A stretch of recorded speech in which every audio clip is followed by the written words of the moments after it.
And ఇప్పుడు skin కోసం అంటే ఒకవేళ స్కిన్ బ్రైట్ ఉండాలి, హెల్దీగా ఉండాలి, హెల్దీ స్కిన్ కోసం ఎలాంటి ఫుడ్స్ తీసుకుంటే బెటర్ అంటారు? మంచిగా వాటర్ తాగాలండి. మినిమం రోజుకి కనీసం 2 నుంచి 3 లీటర్లు వాటర్ తాగాలి. That is compulsory. కనీసం 5 లీటర్లు తాగితే మంచిది, 2 to 3 లీటర్స్ అయితే సఫిషియంట్. విటమిన్ సి ఎక్కువ ఉండే ఫుడ్స్ తినాలండి. విటమిన్ సి ఎక్కువ ఉండే ఫుడ్స్ తినాలి. యాపిల్ తింటేనే మంచిది అనుకోవద్దు. 1 యాపిల్ ఏ డే కీప్ డాక్టర్ అవే అంటారు. అదంతా కాదు. యాపిల్ ప్రమోట్ చేయటం అలా చెప్తున్నారు. ఒక యాపిల్ తినే బదులు ఒక జాంకాయ తినండి. యాపిల్ కంటే జాంకాయలో ఎక్కువ న్యూట్రిషన్ ఉంటుంది. అది మనకు దొరుకుతుంది కాబట్టి దాన్ని మనం చీప్గా చూస్తాం. మనం దొరకని దాన్ని కాశ్మీర్ నుంచి యాపిల్ వస్తే మనం గొప్పగా చూస్తాం. ఎవరైనా పేషెంట్ కి బాగోపోయినా యాపిల్స్ తీసుకెళ్తాం మనం. మంచి మంచి ఫ్రూట్స్ ఉంటాయి, అవి తినం మనం. సో మనకు దొరికే ఫ్రూట్స్ లో, మనకు దగ్గరలో ఉండే ఫ్రూట్స్ లో, మన మన మన రీజియన్ లో పండే ఫ్రూట్స్ లో, సీజనల్ ఫ్రూట్స్ లో విటమిన్ సి ఏది ఎక్కువ ఉందో చూసి తింటే మంచిదండి.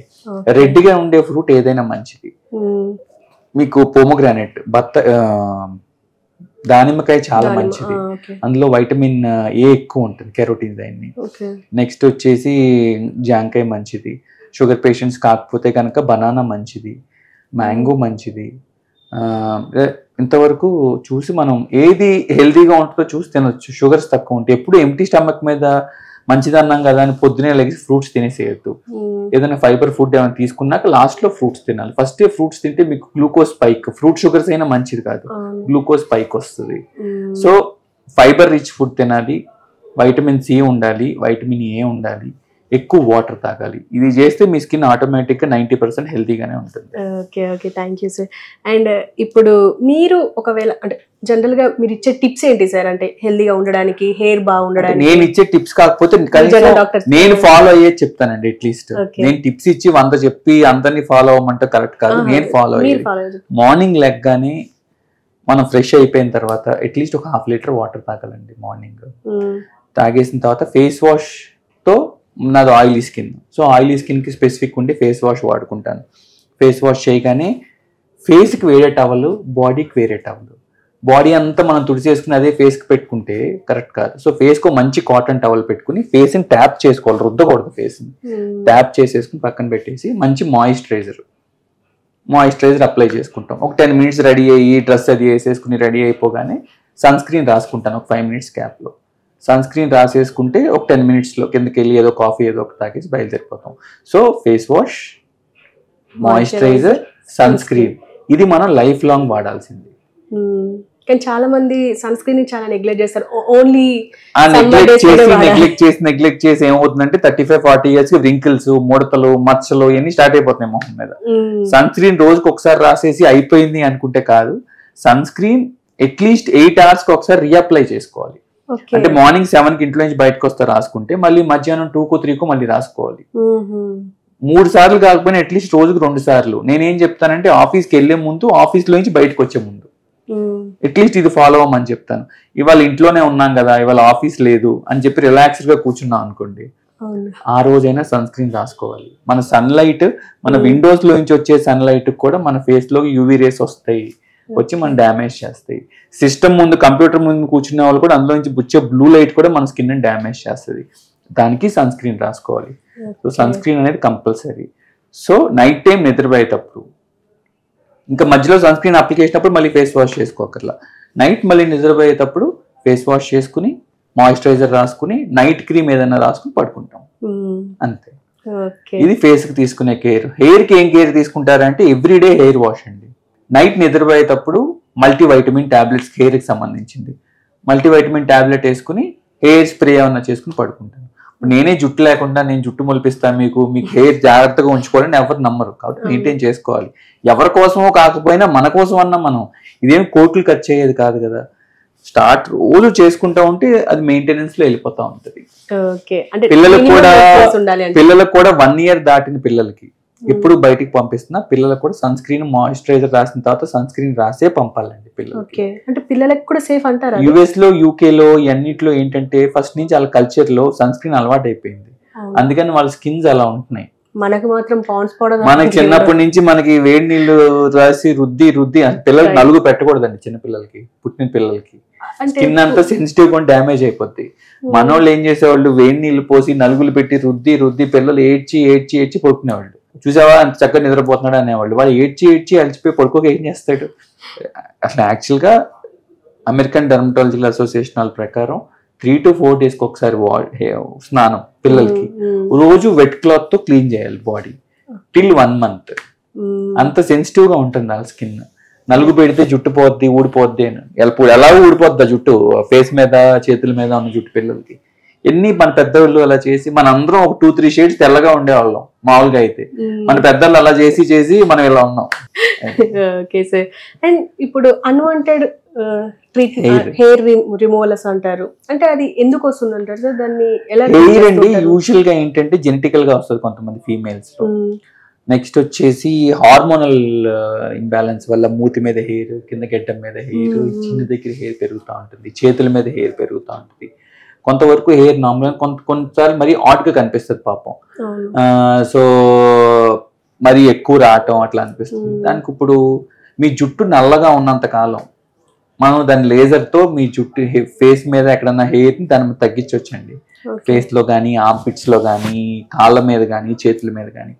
హెయిర్ తెల్లగా అయిందనుకోండి దానికి మన లేజర్ పనిచేయదు. అందుకని కుదిరినంత తొందరగా మీరు hair reduction session, hair removal sessions అంటే నమ్మొద్దు ఎవరు, hair reduction sessions. Hair reduce అవుతుంది, హెయిర్ రావటం తగ్గిపోవటం అనేది hair reduction. Hair removal lasers ఏం జుట్టు తీసేయరు, జుట్టుని ఎవరు లేజర్ తో తీసేయరు. ఆ జుట్టు రాకుండా తగ్గిస్తానికి హెయిర్ రిడక్షన్ లేజర్ అంటారు, hair reduction lasers. Okay. And sir ఇప్పుడు నాకు అంటే కొంతమంది పంపించారు బ్యూటీ పార్లర్ కి బ్యూటీ క్లినిక్ కి డిఫరెన్స్ ఏంటి అని అడుగుతున్నారు. బ్యూటీ పార్లర్ బ్యూటీ క్లినిక్ రెండు ఒకటేనండి, ఏదైనా బ్యూటీ పార్లరే. కానీ క్లినిక్ అంటే ఎవరైనా ఎక్స్పర్ట్స్ ఉంటారేమో, ఏదో ఉంటుందని ఎక్స్పెక్ట్ చేస్తారు. వాళ్ళు ఏం చేస్తారు, ఏదో చెప్పా కదా ఇందాక, పిచ్ ఫెలోషిప్ మన ఇండియన్ మెడికల్ కౌన్సిల్ కి రికగ్నైజ్డ్ కాని ఫెలోషిప్ ఏయో చేసుకొచ్చేసి డాక్టర్ అని పెట్టేసుకుంటున్నారు, ముందు క్లినిక్ అని పెట్టేసుకుంటున్నారు. వాడు నిజం ఆర్ఎంపీ డాక్టర్ ఎలాగో వాళ్ళు అలాగే. వాళ్ళు చేసిన కేసులు మొహం మీద పర్మనెంట్ డ్యామేజ్ అయిపోయి పాపం మా దగ్గరికి ఎంతమంది వచ్చి ఫీల్ అవుతారు కూడా.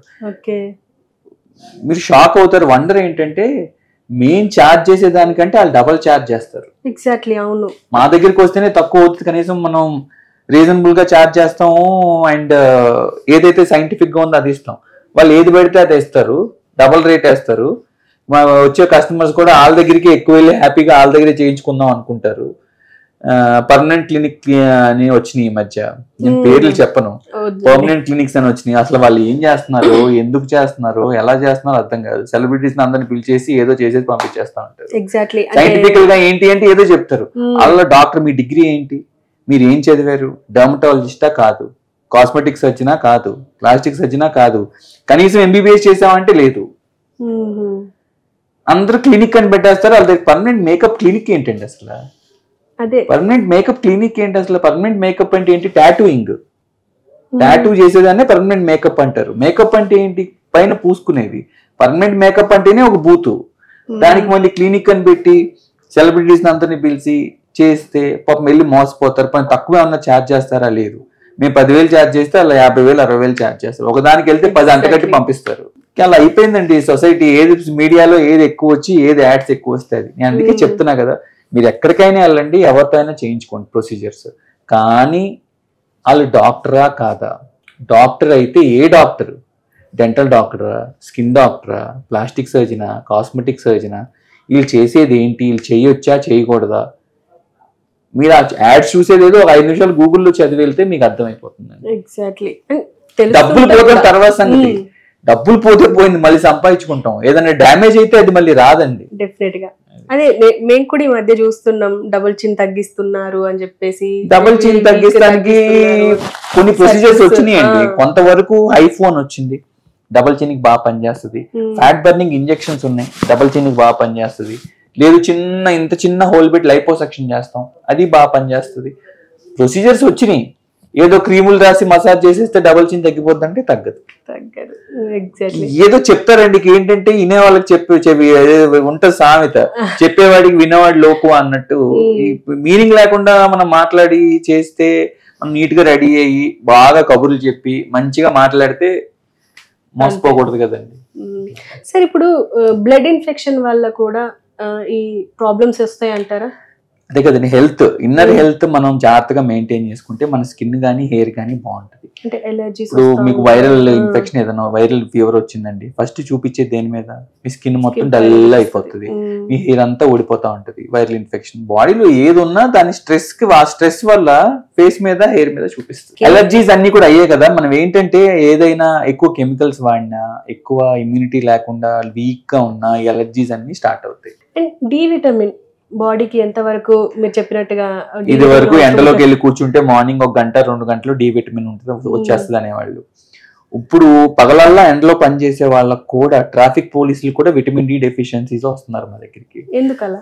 మనకు పొల్యూషన్ లేయర్స్ ఎక్కువైపోయిందికి ఆ ప్యూర్ డి వైటమిన్ మన బాడీలోకి అబ్జార్బ్ అవ్వట్లేదండి. వైటమిన్ డి సప్లిమెంట్స్ వాడుకోవాలి కనీసం ఒక 6-7 నెలలకు ఒకసారి అయినా, ఒక 4 వారాలు వైటమిన్ డి టాబ్లెట్ క్యాప్సూల్ వేసుకుంటే మనకి డెఫిషియన్సీ అని. వైటమిన్ డి కరెక్ట్ గా ఉంటే చాలా ప్రాబ్లమ్స్ తగ్గుతాయి. కాల్షియం డెఫిషియన్సీస్ తగ్గుతాయి, ఫ్రాక్చర్లు తగ్గుతాయి.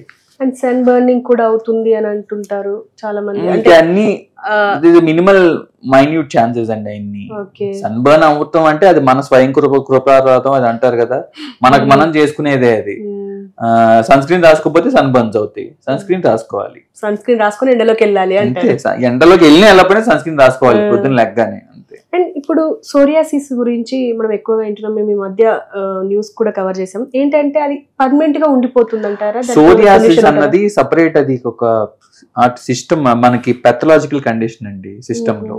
అంటే మన స్కిన్ డ్యామేజ్ అయిపోతా ఉంటుంది, స్కిన్ లో మెలనిన్ పిగ్మెంటేషన్ పోతా ఉంటుంది. సోరియాసిస్ తొందరగా ట్రీట్మెంట్ తీసుకుంటే టెంపరీగా ఉంటుంది, మళ్ళీ రివర్స్ అయిపోతుంది. కొంతమంది అలా వదిలేస్తే పర్మనెంట్ అయిపోతుంది. పర్మనెంట్ అయిపోయి బొల్లి మచ్చలు సోరియాసిస్ పడినాలలో కూడా మనం సర్జరీస్, చిన్న సర్జరీస్ చేసి మళ్ళీ పిగ్మెంటేషన్ బ్యాక్ తీసుకురావచ్చు. ఎక్కడైతే స్కిన్ లో వేరే చోట మనకి నార్మల్ స్కిన్ ఉందో అక్కడ నుంచి చిన్న చిన్న సెల్స్ తీసుకుని వాటిని ప్రాసెస్ చేసి దాన్ని మళ్ళీ మనం ఎక్కడైతే సోరియాటిక్ ప్యాచ్ ఉందో ఆ బొల్లి మచ్చ దగ్గర అందులో ఇంప్లాంట్ చేస్తే మళ్ళీ స్లోగా పెరుగుతూ ఉంటుంది. ఇప్పుడు ఈ మధ్య యాంటీ ఏజింగ్ క్లినిక్స్ కూడా వస్తున్నాయి, అది కూడా వర్క్ అవుతుందంటారా? సాధ్యమవుతుందా? అసలు మీ ప్రపంచంలో ఎక్కడన్నా యాంటీ ఏజింగ్ క్లినిక్ అని చూసి, అది క్లినిక్ అని అసలు అందులో వాళ్ళు ఏం ప్రొడక్ట్స్ వాడుతున్నారు చూస్తే, మహా అయితే గ్లూటథైన్ వాడతారు, అంతకుమించి ఏం వాడరండి. యాంటీ ఏజింగ్ అని క్లినిక్ అంటే ఏం ఉండదు. మీరు చేసిన మల్టీవైటమిన్ టాబ్లెట్ని ఐవి ఫ్లూయిడ్లు ఎక్కిస్తున్నారు. ఓకే, డైరెక్ట్ ఎక్కించేస్తున్నారు. ఏదో ఎక్కించగానే అయిపోయింది, మనం అంత కలర్ వచ్చేసాం అనుకుంటాం మనం. ఈ యాంటీ ఏజింగ్ క్లినిక్స్ అనేవి అసలు నేను చెప్తున్నా కదండి, ఇవన్నీ ఏంటంటే వింటాక్ బాగుంటాయి, తొందరగా అర్థం అవుతాయి, జనాలు వెళ్ళి అక్కడ ఇరుక్కుపోతారు అంతే. అవును. అంటే ఇప్పుడు ఈ కాస్మెటిక్ ఇండస్ట్రీని బాగా వాడుతున్నారంటారా బయట? ఇప్పుడు బాగా పెరిగిందండి. బిజినెస్ పరంగా బాగా పెంచుకుంటున్నారు. బిజినెస్ పరంగా అంటే అదే చెప్తున్నాను కదా, జెన్యూన్ గా బిజినెస్ చేసేవాళ్ళు ఉన్నారు, చీట్ చేసేవాళ్ళు ఉన్నారు. ప్రొడక్ట్స్ వాళ్ళ సొంత కంపెనీలతో పేర్లతో ప్రొడక్ట్స్ తయారు చేసి అమ్మేసుకుంటున్నారు. సో ఏంటంటే మనం ఎంతవరకు జెన్యూన్, మనం ఏదైనా ప్రోడక్ట్ వాడుతున్నాం అంటే అది ఏ కంపెనీ తయారు చేసింది? రెడ్డీస్ ల్యాబ్ అని ఉంది, అరిస్టో ల్యాబ్స్ అని ఉంటాయి, లేకపోతే సన్ ఫార్మా అని ఉంటుంది, చాలా కంపెనీస్ ఉన్నాయి. వీళ్ళందరూ కోట్లు ఖర్చు పెట్టి రీసెర్చ్ చేసి ఓ ప్రోడక్ట్ని తీసుకొస్తారు. మనం తీసుకెళ్ళి హైదరాబాద్లో అక్కడ మన ఫార్మా ఇండస్ట్రీ దగ్గరికి వెళ్ళి ఎవరో డబ్బులు ఇచ్చి 4 సోపులు తయారు చేసి 4 క్రీములు తయారు చేసి ఇది వాడితే తెల్లగా అయిపోతారు, ఇది వాడితే అందంగా అయిపోతారు, ఇది వాడితే డాండ్రఫ్ తగ్గిపోద్ది అంటే అది 100 రూపాయలు ఉంటే ఇది 500 ఉంటుందండి. అసలు జెన్యూన్ ఒరిజినల్ 100 ఉంటుంది కాస్ట్, ఇది 500 పెడుతున్నారు. జనాలు కొనుక్కుంటున్నారు వెళ్ళి, ఏదో ప్రొసీజర్ కోసం వెళ్ళి 10,000 బిల్లు కట్టి వస్తున్నారు ప్రొడక్ట్స్ కొనుక్కొచ్చి. మనం వాడతామా, 4 రోజులు వాడే కూడా పక్కన పడేస్తాం మనం. కానీ డాక్టర్ దగ్గరికి వెళ్ళి ఏ ప్రోడక్ట్ వాడుతున్నాం, ఏ కంపెనీ వాడుతున్నాం, దానికి డాక్టర్ రాసిచ్చినా కూడా, అంటే నేను చెప్పడం కరెక్ట్ కూడా కాదు, ఎవరైనా డాక్టర్ మీకు ఇచ్చినా అది ఏంటి అని చదువుకుని దాని గురించి వాడి దాని సైడ్ ఎఫెక్ట్స్ ఏంటి, మంచి ఏంటి, చెడు ఏంటి అని డిస్కస్ చేసి డాక్టర్తో మాట్లాడాక వాడుకోండి. వేరే డాక్టర్ తిట్టుకోవచ్చు, ఇలా చెప్తున్నాడు అందరూ మనకి మనల్ని కూడా నమ్మకూడదు అనుకోవచ్చు, కానీ మోసపోయేది ప్రజలే కదా. నమ్మొద్దని నేను, మీ డాక్టర్ చెప్పేది నమ్మండి. మీరు వాడే ముందు మీరు ఏం వాడుతున్నారో తెలుసుకుని వాడండి అంటాను. Okay sir, thank you. అంటే మీరు ఫైనల్ గా డాక్టర్ ని కన్సల్ట్ అయితే బెటర్ అని అంటారా? అండి మేము ఏం చేస్తామంటే 5.5 years MBBS చదువుతామండి, తర్వాత 3.5 years 3 years MS చదువుతామండి, తర్వాత మళ్ళీ ఎంట్రన్స్ టెస్ట్ల మధ్యలో ట్రై చేస్తూ ఉంటాం, తర్వాత MCH ఒక 3 years.